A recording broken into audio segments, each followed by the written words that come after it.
안녕하세요. 힘들 때마다 어릴 때 추억을 꺼내 먹으며 마음을 달래는 중년의 아저씨입니다. 저에게 절대로 잊을 수 없는 제 의사 인생에서 손꼽을 만큼 너무나도 특별한 순간을 여러분께 이야기하고 싶어서 사연을 적어보게 되었습니다. 글솜씨는 없지만 진솔하게 담담하게 써볼게요. 전 어릴 때 무척 힘들었어요. 제가 58년생 개띠였거든요. 먹고 사는 것도 힘들어서 미군이 주는 옥수수 가루에 물 타서 겨우 허기를 채우고 밭에 자란 밀을 쓱 뜯어서 질겅질겅 껌처럼 씹으며 그걸로 하루를 버티기도 했죠. 얼굴도 못생기고 키도 작은 저는 학교에서 항상 괴롭힘을 당했답니다. 남자치고는 작은 키, 그리고 넙대대한 얼굴은 놀림감이 되기 딱 좋았지요. 아직도 저는 광어를 못 먹어요. 애들이 항상 저보고 넙치나 광어를 닮았다고 놀려서요. 그때는 왜 그렇게 학교 가기가 싫었던지 아침만 되면 이불을 뒤집어 쓰고 학교를 가지 않겠다고 떼를 쓰는 바람에 가족들은 저 때문에 속을 썩혔죠. 그런 저에게 희망이 생긴 것은 바로 수진이가 학교에 전학을 오고 나서부터였습니다. 반에서 소위 잘 나가는 애들은 다른 반 애들이랑 친하게 지냈거든요.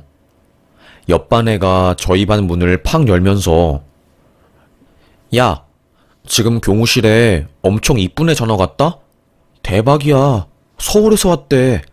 가방 나이키 메고 있던데? 신발도.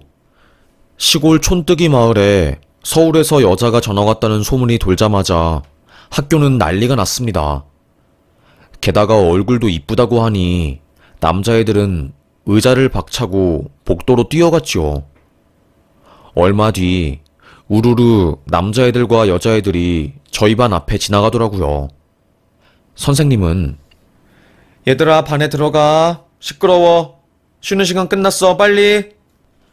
쉬는 시간이 종료되었다는 종이 울리고 교실 앞문이 열렸습니다. 드르르륵. 전학생은 저희 반에 배정이 되었어요. 너네들 왜 이렇게 성격이 급해 정말? 교무실 앞이 시끄러워서 살 수가 있나? 됐고, 우리 반의 전학은 수진이라고 해. 서울에서 왔고 너네들이 잘해줘라. 알겠니? 우와, 이쁘다. 이쁘다. 엄청 이뻤답니다. 올리비아 핫세? 그런 외국 배우를 닮았었어요. 담임 선생님은 전학생을 어디에 앉힐지 고민을 하다가 맨 뒷자리에 짝꿍이 없는 제 옆으로 보내시더라고요. 반 애들은 전학생이 제 옆에 앉으니 우우 거리면서 비난하는 목소리를 냈습니다. 조용히 해. 진모야, 네가 전학생한테 학교 이것저것 좀 알려줘라. 알겠니? 수업이 끝나고 쉬는 시간이 되자마자 전교생들이 전학생 옆으로 와서 얼굴을 쳐다보고 질문 공세를 했습니다. 학교 대표 왕따였던 저는 그 상황이 부담스러워서 자리를 피했죠. 수업이 시작한 후 자리에 앉은 저는 멍한 표정으로 칠판을 바라보았습니다. 그때 누군가 제 옆구리를 툭툭 치더라고요. 전학생이었습니다. 그 애가 건넨 쪽지에 안녕, 인사가 늦었네 라고 적혀 있었죠. 안녕, 반가워. 너 인기 많더라. 전화 왔으니까 다들 궁금한가 봐. 우리 친하게 지내자. 짝꿍 사이잖아. 그때부터 저는 전학생과 친하게 지냈습니다. 애들이 욕하고 난리도 아니었어요. 야, 저 넙치놈은 지가 뭔데 전학생이랑 친하게 지내? 그러게 말이야, 재수없어. 결국 저는 반 애들한테 찍혔고 극심한 괴롭힘을 당했어요. 쉬는 시간에 책상에 엎드려 누워있으면 제 뒤통수를 치거나 몸을 발로 차기도 했죠. 아파서 비명을 지르면 니는 소리 지를 자격도 없다고 하며 반 일진들은 그렇게 절 못살게 굴었답니다. 인기가 많은 전학생은 다른 반에 불려가서 친구를 사귀었고 학교 인기 짱이 되었어요. 얼굴도 이쁘고 옷 입는 것도 브랜드 옷에 부자라고 소문이 났죠. 게다가 서울에서 전학 왔으니까요. 그러다 전학생이 제가 학교에서 괴롭힘 당하는 것을 알게 되었어요. 하루는 갑자기 책상을 팍 치고 일어나 반에서 소리를 지르는 겁니다. 야, 양수찬, 김병래, 김덕철, 니네가 뭔데 내 짝꿍 괴롭혀? 얘가 뭘 잘못했는데? 얘도 내 친구야. 너네 앞으로 내 짝꿍 괴롭히면 나도 가만히 안 있을 거야. 선생님한테 다 말할 거고, 알겠어? 반이 싸 조용해졌습니다. 학교 인기짱이 화를 내니 남자애들도 아무 말도 못했고 멋쩍게 웃음을 지어 보이더라고요. 저는 그 이후로 괴롭힘을 당하지 않았습니다. 그리고 전 그때 그 전학생한테 반했어요. 이렇게 멋지고 당찬 애가 세상에 있다니 하면서요. 어찌 보면 왕따라는 지옥 속에서 절 구해준 여자였죠. 아침에 학교 가기 싫어서 이불을 뒤집어 쓰고 자는 척하던 제가 제일 일찍 일어나 세수를 하고 학교 갈 준비를 하는 모습을 본 엄마는 "너 웬일이니?" 라며 신기해하셨습니다.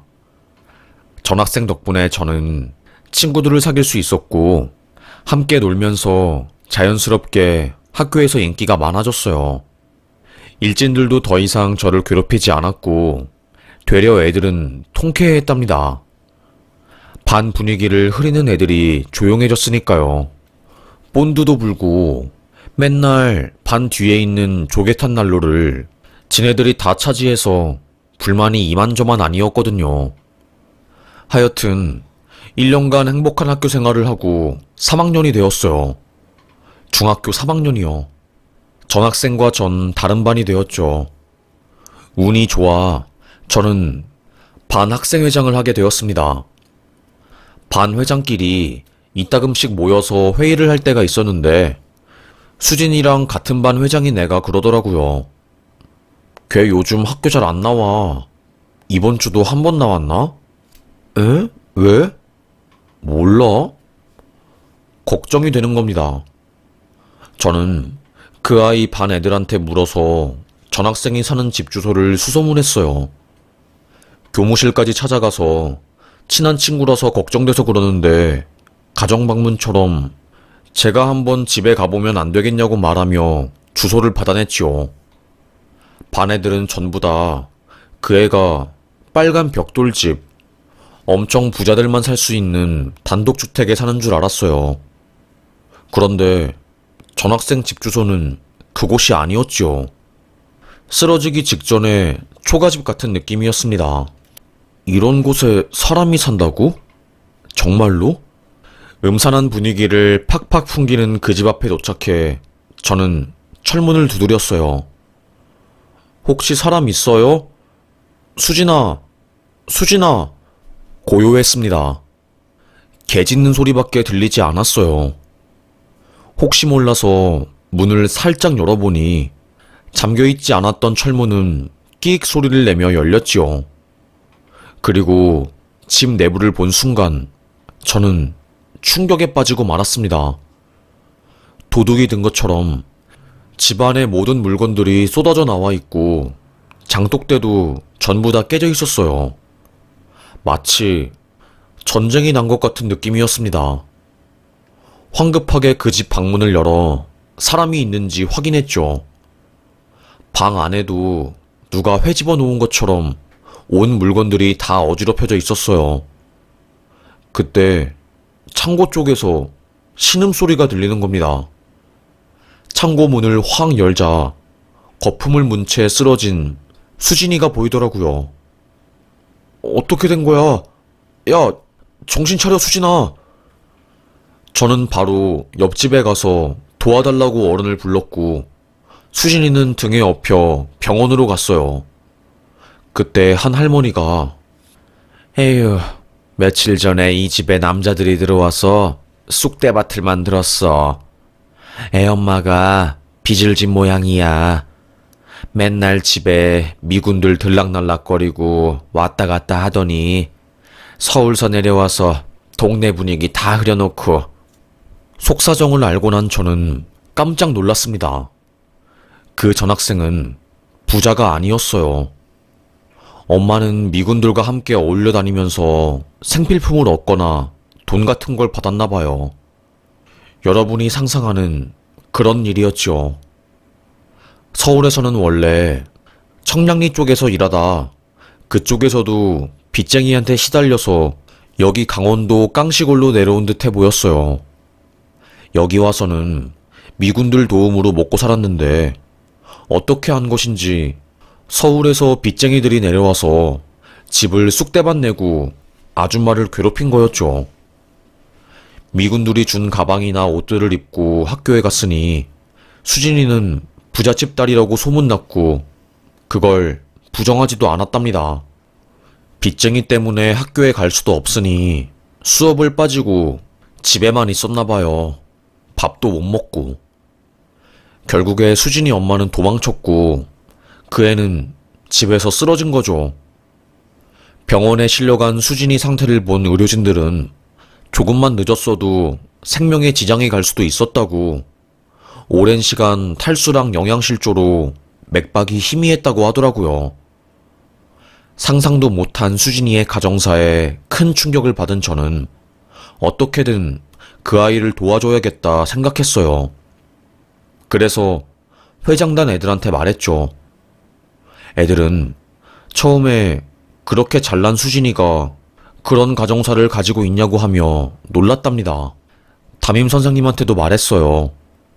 우리가 그 애를 도와줘야 한다고. 지금 병원에 입원했는데 입원비 낼 돈도 없다고요. 결국 가정을 방문한 선생님이 상황의 심각성을 알고 나서야 교장 선생님한테 말씀을 드리고 대책을 강구했습니다. 학교에 방송이 울려 퍼졌어요. 같은 학교 학우가 입원을 해서 힘든 상황이니 성금을 모금한다고요. 하지만 어떤 이유에서인지 수진이를 위해 돈을 기부하는 애들은 없었습니다. 되려 걔 서울에서 전학 와서 맨날 이쁜 척하고 부잣집인 척하더니 잘됐다. 어쩐지 나는 걔 처음부터 재수 없었어. 그러니까 말이야. 걔네 엄마 사창가에서 일했었대. 미군들이랑 어울려 다녀서 초콜릿이랑 외제옷 받은 건가 봐. 안 좋은 소문이 파다하게 퍼졌죠. 친구들은 너무했습니다. 수진이의 불행을 마치 본인들의 행복인 것처럼 이야기하고 다녔어요. 결국 선생님들이 조금씩 돈을 모아 수진이 병원비를 대주었습니다. 몸을 회복한 그녀는 학교에 다시 나왔지요.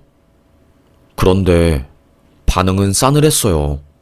학교 애들 전체가 수진이의 몰골을 보러 왔고 대놓고 앞에서 욕을 하거나 거짓말쟁이 혹은 술집 여자 딸이라고 손가락질했어요. 참다 못한 제가 너네들 지금 뭐 하는 거냐고 소리를 질렀죠. 그날 저는 걱정되는 마음에 수진이를 집까지 데려다 줬어요. 그렇게 힘든 일 있었으면 나한테 말하지 그랬어. 난 아무것도 모르고 네가 잘 살고 있는 줄 알았지. 그러게 창피하다. 숨기고 싶었는데. 괜찮아. 나한테는 속마음 다 털어놓아도 좋아. 나는 항상 네 편이거든. 네가 나 왕따 당했을 때 내 편에 서주었잖아. 유일하게. 나도 이제는 널 도와주고 싶어. 앞으로는 학교에 잘 나오기로 약속을 했고 저희는 헤어졌지요. 다음날 수진이가 극단적인 선택을 했다는 소식이 들려왔어요. 뭐라고? 수진이가? 그렇다니까. 어젯밤에 걔가 연탄이었나? 하여튼 불 피우고 잠들었다가 동네 사람이 발견해서 병원 실려가고 난리도 아니었대. 그 말을 들은 저는 학교 끝나기도 전에 뛰쳐나가 병원으로 달려갔어요. 다행히 목숨은 건졌지만 위독한 상황이었죠. 산소호흡기에 간신히 의존해서 숨을 내뱉는 걸 보니 아찔했습니다. 학교에서 자신의 가정사가 소문나고 왕따를 당하니 극단적 선택을 한 거죠. 며칠이 지나 의식이 돌아온 수진이는 그 뒤로 일주일 더 입원을 했다가 퇴원했습니다. 그날 학교에 한 아저씨 손을 잡고 그 애가 들어왔어요. 책상에 있던 짐을 다 챙긴 채 교무실로 가서 담임 선생님이랑 이야기를 하다가 학교 밖을 나서려고 하더라고요. 자퇴를 하고 서울로 올라간다는 이야기였어요. 수진이 친척분이 그 애를 돌봐주겠다고 약속한 거죠. 저는 미친 듯이 달려가서 수진이의 팔목을 잡았습니다. 야, 너 서울에 가는 거야? 아무런 삶의 의욕도 없이 대답을 하는 수진이의 얼굴을 보니 마음이 아팠습니다. 미안해. 내가 네 옆에서 너 잘 챙기고 그랬어야 하는데. 저는 팔목에 있던 할머니가 주신 묵주 팔찌를 빼서 수진이의 팔목에 걸었어요. 이거 우리 할머니가 돌아가시기 전에 나한테 준 선물이야. 이 팔찌 행운의 팔찌라고 그랬어. 그래서 나를 지켜주는 팔찌라고 했는데 이제 나는 필요 없어. 너 가져. 이 팔찌가 너를 지켜줄 거야. 눈시울을 붉힌 그녀는 고개를 툭 떨군 채 아무 말도 못하다가 책가방을 뒤지더니 실팔찌를 하나 꺼내는 겁니다. 오색 실로 짜여진 팔찌였어요. 2학년 때 학교에서 체험활동할 때 반 애들이랑 다 같이 만든 거였거든요. 이건 내 선물이야. 나 도와줘서 고마워. 수진아, 빨리 가자. 민기적 거리지 말고 빨리. 시간 없다. 수진이의 친척이 발걸음을 재촉했고 그렇게 저와 수진이는 헤어지게 되었답니다. 한동안 학교도 어수선했어요. 마음을 추스르고 서울 간 수진이는 잘 살고 있을 거라 생각했습니다. 저는 공부에 정진했어요. 집도 가난하고 제가 할 수 있는 것은 공부뿐이었으니까요. 다행히 어릴 때부터 공부머리는 좀 있어서 성적이 잘 나왔답니다. 중학교를 수석으로 졸업했죠. 그 당시에는 고등학교를 시험 봐서 가야 했거든요. 고등학교 시험에서도 성적이 곧잘 나와 강원도 깡시골이 아닌 시내에 있는 고등학교에 진학했고 3년 내내 전교 1, 2등을 놓치지 않았죠. 모두의 바람대로 의사가 되었답니다. 충북에 있는 한 의대에 진학했죠. 학교 생활은 재미없었어요. 죽기 살기로 유급되지 않으려고 공부를 하다 보니 젊은 시절 추억이 하나도 없더라고요. 그리고 외모에 콤플렉스가 있어서 그런지 사람들에게 쉽사리 다가가지 못했습니다. 그러면 그럴수록 수진이가 더 생각났어요. 왕따 당하던 저의 옆에서 제 편이 되어준 최초의 친구였으니까요. 바보처럼 어린 시절 행복한 기억 속에서 살며 수진이가 준 팔찌를 매일 끼고 다녔답니다. 다행히 응급의학과 전문의가 된 이후로 선자리가 몇 번 들어오게 되었지요. 결혼도 했답니다. 그런데 여러분도 아시잖아요. 살만하면 고통스럽고 힘든 일이 튀어나오고 저도 그랬죠. 결혼하고 이제 꽃길만 걸을 줄 알았는데 신혼 2년 차에 알게 된 와이프의 외도. 응급의학과 전문의를 하면서 쉴 새 없이 집을 비우니 1년간 아내의 외도를 모르고 살았답니다. 당직 순번이 바뀌어 와이프에게 말하지 않고 집에 들어가니 안방에 뒹굴고 있었던 의대 후배 김종길과 내 아내. 그때 정신을 잃고 둘을 미친 듯이 팼지요. 나보다 훨씬 모든 면에서 뛰어난 김종길. 그놈이 아내와 뒹굴고 있으니 비참했습니다. 이혼 도장을 찍었어요. 신혼생활을 한 충북에서 더 이상 살고 싶지 않았습니다. 그래서 서울로 도망치듯이 올라간 것 같아요. 일자리도 많아서 좋긴 하지만 새로운 지역에서 모든 것을 잊고 다시 시작하고 싶더라고요. 그렇게 10년 동안 정말로 일만 하면서 살았던 것 같아요. 병원 앞에 방을 잡았는데 한 달에 한 번도 안 들어가니까 전기공사에서 전화가 올 정도였죠. 사람 사는 곳 맞냐고. 어떻게 전기세가 이렇게 안 나오냐고요. 결국엔 집 재계약도 안 하고 병원 숙직실에서 자면서 살았지요.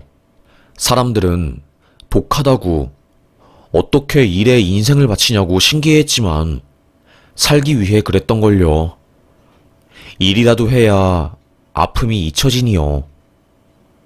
40살 중반이었을 거예요. 병원에서도 한 자리 차지하고 나름 저만의 영역을 구축하고 이제는 외로움이 익숙해질 때쯤 제 인생이 흔들리는 그런 엄청난 사건이 터지게 되었답니다. 새벽에 응급실에 사람이 실려왔죠. 잠깐 쪽잠을 자고 있는 저를 간호사가 급하게 깨우더라고요. 저산소 치료 받아야 하는 환자가 실려왔대요. 극단적 선택 시도한 건가? 번개탄으로? 슬리퍼를 신고 응급실에 달려가니 저랑 나이가 비슷해 보이는 여자가 입에 거품을 물고 있더라고요. 히스토리한 것을 보니 작은 쪽방에서 문을 닫고 연탄을 피운 모양이더라고요. 바로 산소치료 들어가고 상태를 살펴봤더니 그리 심하지 않았습니다. 살기 힘들어도 살아야지. 나 같은 사람도 사는데. 그런데 자세히 얼굴을 보니 어딘가 익숙한 겁니다. 잠깐만. 환자 이름이 뭐라고? 네? 강수진 씨요. 그리고 응급구조사가 챙긴 환자의 개인 옷들을 보니 그 지퍼백 안에 팔찌가 있는 겁니다. 제가 20여 년 전에 서울로 올라가는 수진이에게 건네준 묵주 팔찌였어요. 네, 제 앞에 실려온 그녀는 왕따당했던 저를 살려준 그 전학생이었던 겁니다. 서울 가서 잘 사는 줄 알았는데 그간 인생에서 힘든 일이 많았었나 봐요. 3일 정도 지났을 때 그녀는 정신을 차렸어요. 다른 당직 의사가 3일간 그녀 옆을 지키며 돌보았지요. 다시 제 차례가 돌아왔을 때 의식이 돌아온 그녀에게 말을 걸었습니다. 나야, 나 진모. 너 어림이 마을에 살았던 제일중학교 나온 58년생 수진이 맞지? 저를 알아본 수진이는 고개를 팍 돌리더니 모른 척을 하더라고요. 너 많이 힘들었구나. 그간 무슨 일이 있었던 거야? 일단 몸 추스르는 데 집중하고 치료 잘 받자. 태어나는 날이 왔을 때 저는 명함을 건넸습니다. 밖에서 한번 만나자고요. 얼마 뒤 연락이 왔고 저희 둘은 카페에서 만났어요. 난 왜 맨날 죽으려고 할 때마다 너한테 딱 걸리니? 20여 년 전에도 그렇고 나이 반백을 바라보는 나이에도 또 그러네. 너 잘 지냈어? 친척 손을 잡고 서울로 올라간 그녀는 지옥 같은 시간을 보냈대요.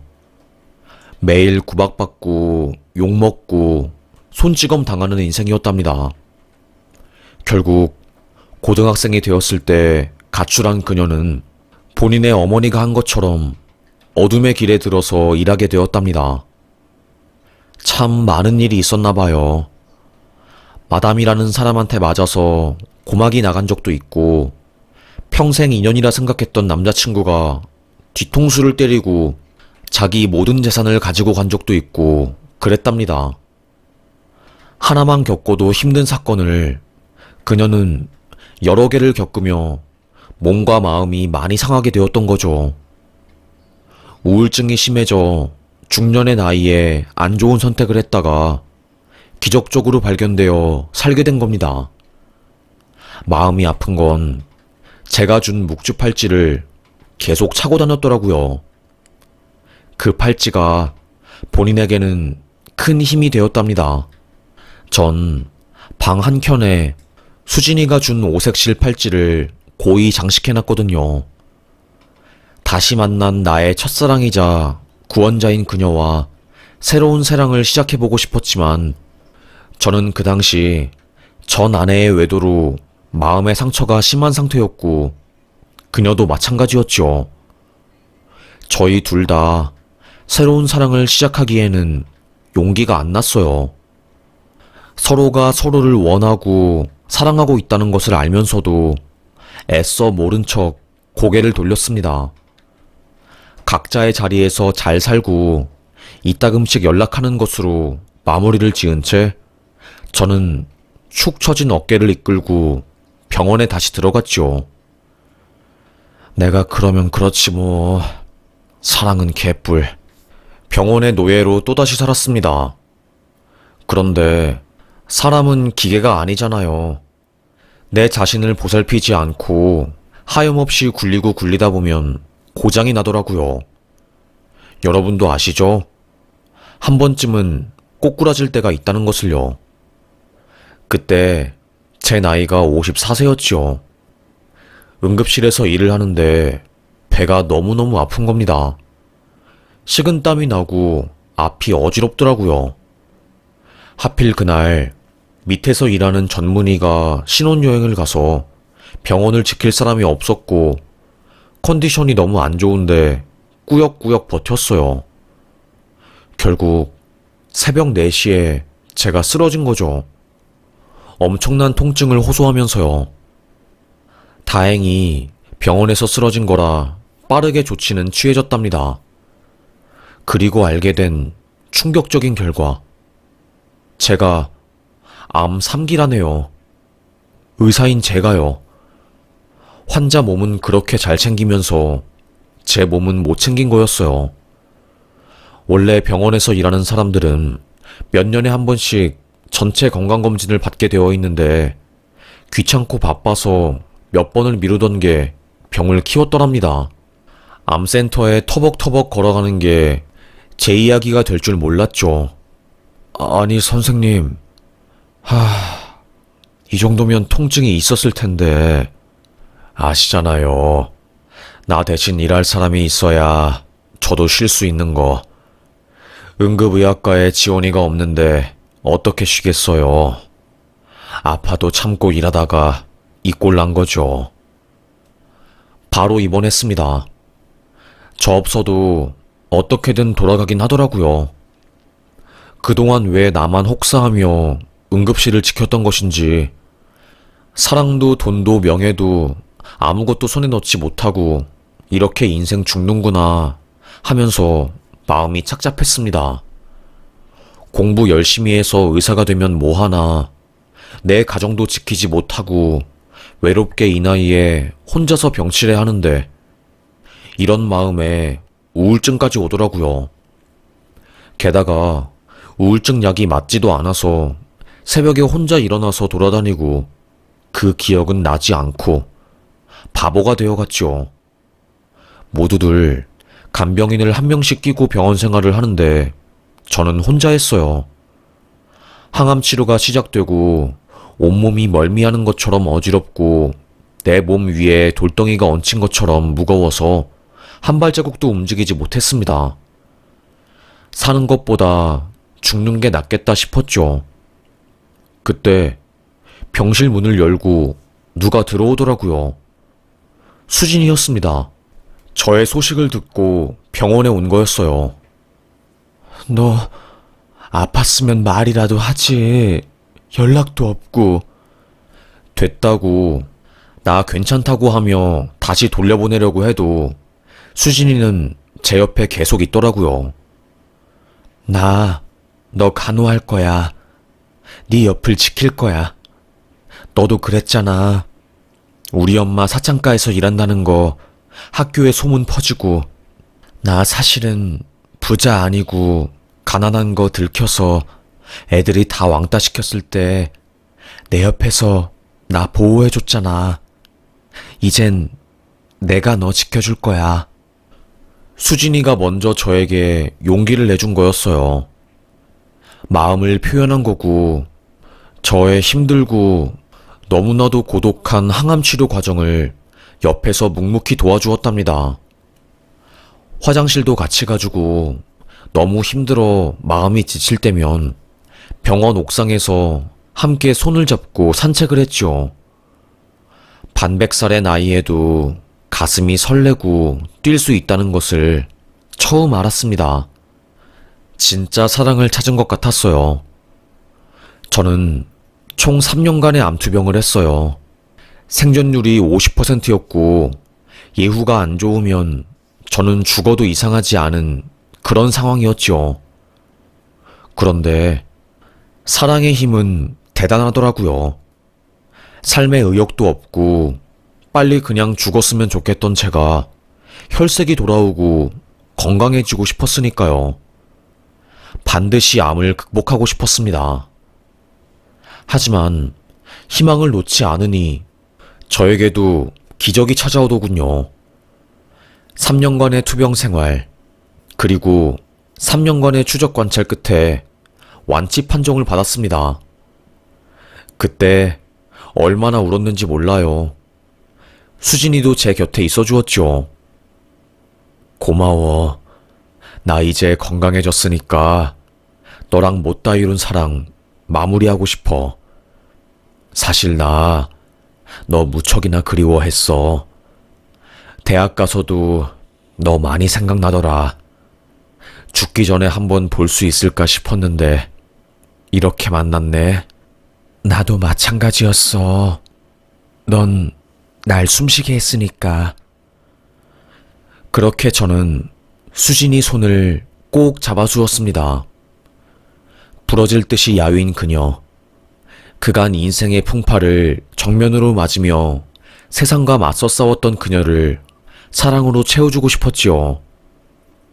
이제는 일만 하면서 사는 게 아니라 내 자신도 돌보고 가정도 꾸리기로 마음먹은 저는 대학병원을 나와서 작은 동네 병원을 개원했답니다. 한번 아파보니 환자의 마음을 알 수 있겠더라고요. 수진이는 데스크 직원을 하면서 저의 일을 도왔지요. 주말에는 의료봉사도 했답니다. 그렇게 살던 와중에 늦은 나이에 웨딩드레스, 정장을 입고 결혼사진을 찍어보고 싶더라고요. 재혼을 축하하는 마음으로 황혼 웨딩 촬영을 했죠. 참 이뻤습니다. 늙어도 여전히 이쁘더라고요. 저희는 촬영이 끝난 그날 강원도에 내려갔어요. 우리의 추억이 가득 담긴 그곳으로요. 많은 게 변했더라고요. 하지만 우리가 다닌 중학교는 그대로였습니다. 그 앞에 아주 큰 은행나무도 여전히 털을 지키고 있었죠. 너 기억나? 우리 2학년 5반일 때 여기 나무 밑에 서로 소원의 편지 적어서 묻어뒀잖아. 타임캡슐. 그거 아직도 있을까? 그러게. 나도 궁금하다. 한번 파볼래? 차에서 작은 모종삽을 가져와서 살살살 파보았어요. 얼마나 팠을까요? 성인 팔꿈치보다 훨씬 더 깊게 파던 중에 깡 하는 소리가 들린 겁니다. 타임캡슐이었어요. 20여 년 전에 묻어준 거였죠. 이게 아직도 있네? 아무도 안 찾아온 거잖아. 낑낑거리면서 뚜껑을 열고 안에 있는 편지를 열어보니 꽤나 많이 부식이 되어 있었습니다. 조심스럽게 펼쳐서 서로의 편지를 읽어보았어요. 저는 나는 커서 의사가 될 거다. 그리고 행복한 가정을 꾸릴 거다. 그리고 수진이랑 결혼할 거다. 라고 썼더라고요. 수진이는 나는 커서 뭐가 될지 모르겠다. 일단 행복하고 싶다. 그리고 결혼도 하고 싶다. 좋은 남편 만나서. 저희는 그 편지를 보고 한참 동안 웃었습니다. 우리 사랑하는 사람이랑 결혼한 거니까 꿈 이룬 거 맞지? 맞지. 우리 꿈 이룬 거 맞아. 타임캡슐에 있는 편지를 주머니에 넣고 다른 편지를 써서 20년 후에 다시 찾아와서 보기로 했어요. 어린 시절로 돌아간 것 같아서 좋았어요. 서울로 다시 올라갔고 신기하게 저희 결혼 소식을 어떻게 한 것인지 중학교 동창들이 연락이 왔습니다. 나이가 있어서 그런지 동창 중에 죽은 애들도 있었고 이혼한 애들도 있었고 그렇더라고요. 몇몇 애들은 뒤늦게 그때 너 괴롭히고 왕따시켜서 미안하다고 말하기도 했고 수진이 좋아하는 거 티나더니 결국 결혼했냐며 신기해하기도 했답니다. 그때는 그렇게 밉고 날 싫어하는 애들을 죽이고 싶었는데 세월이 지나니 마음으로 품어주게 되더라고요. 동창회에 나가서 수진이랑 꼭 손잡고 우리 만나게 되었다고 이야기했네요. 몇몇 애들은 드라마 아니냐고 축하해주기도 했고 몇몇 애들은 부럽다고 중년에 시작한 새로운 사랑 너무나도 부럽다며 눈길을 주기도 했네요. 그렇게 저랑 수진이는 20년, 아니 거의 30년 만에 못다 이룬 사랑을 하게 되었답니다. 학교에서 왕따를 당해 힘들어하던 소년을 구해준 전학생 소녀. 집안이 망해 학교를 빠진 후 극단적 선택을 한 소녀를 발견해 살려준 소녀는 30년이 지난 후 다시 만나서 깊은 사랑에 빠졌습니다. 물론 살다가 의견이 충돌할 때도 있고 마음이 안 맞아 화가 날 때도 있지만 그럼에도 불구하고 그녀와 함께하는 이 모든 것들이 참 좋네요. 어릴 때는 그저 돈과 명예가 최고라고 생각하고 앞만 보며 달려왔는데 지금 보면 참 바보 같은 것 같습니다. 내 옆에 있는 사람, 내 가족, 그리고 내 건강이 최고인 것을 그때는 몰랐네요. 지나고 나서야 사랑이 사랑인 것을 알게 되고 젊음이 지나고 나서야 얼마나 젊음이 아름답고 소중한 것인지 알게 되니까요. 두 번 다시 이런 어리석음을 반복하지 않기 위해서 오늘이 마지막인 것처럼 열렬하게 사랑하고 또 사랑할 겁니다. 미워하는 마음 하나 없이 제 마음을 다 표현하려고요. 강수진, 나한테 찾아와줘서 고마워. 글 쓰면서 마음이 참 따뜻해지네. 살얼음판 같던 내 인생에 봄이 온 건 다 네 덕분이야. 너의 손이 봄이야. 널 안으면 내가 따뜻해져. 네 앞에서는 솔직하게 되고 내 모든 것을 감싸주는 그 마음 때문에 행복해. 순간의 순간조차. 너무 저의 개인적인 마음을 청승맞게 길게 썼네요. 그럼 저의 이야기를 끝까지 들어주셔서 감사합니다. 힘들지만 오늘도 우리 힘내봐요. 장마가 그렇게 와서 사람들을 괴롭히더니 오늘은 우습게 해가 쨍쨍하네요. 이게 인생인 것 같습니다. 감사합니다.